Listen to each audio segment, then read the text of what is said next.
Goeiedag, ek groet jou in die kosbare naam van Jesus Christus. Dwars deur die Ou Testament sien ons hoe die Israeliete dikwels moedeloos geraak het en net wou opgee. Die rede, keer op keer het hul vyande met hulself vergelyk in plaas van met God. Miskien kan jou vandag daarmee vereenselwig. Dis egter baie belangrik dat 'n mens sal besef dat die grootte van jou God geopenbaar word deur die grootte van die ding wat dit verg om jou moedeloos te maak.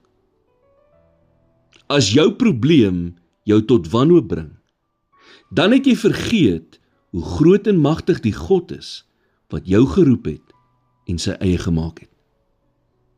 Moedeloosheid word dikwels gebore wanneer ons onsself met ander begin vergelyk, of met die grootte van die uitdagings voor ons. 'n Goeie manier om dit te beveg, is om te onthou waar jy vandaan kom. Kyk hoe ver jy al gekom het.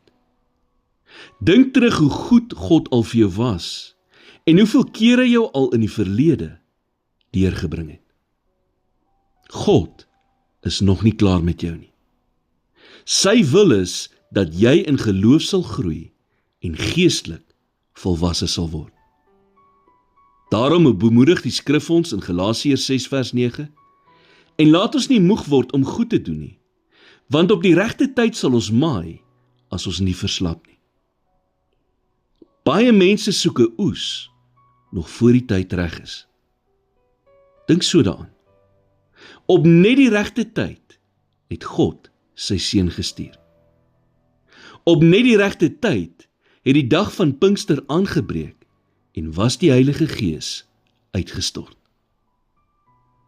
Jy kan nie iets dwing om buite seisoen te gebeur nie, maar jy kan getrou bly in die wag.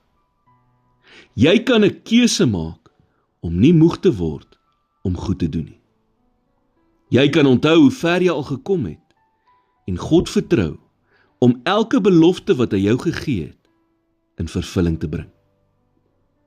Here, vandag kom ek na U toe, terwyl ek sukkel met angstigheid en ongeduld, omdat dinge nie so vinnig gebeur soos wat ek gehoop het dit sal nie.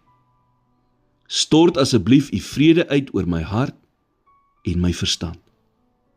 Ek weet dat U tydsberekening perfek is en dat U nooit te laat is nie.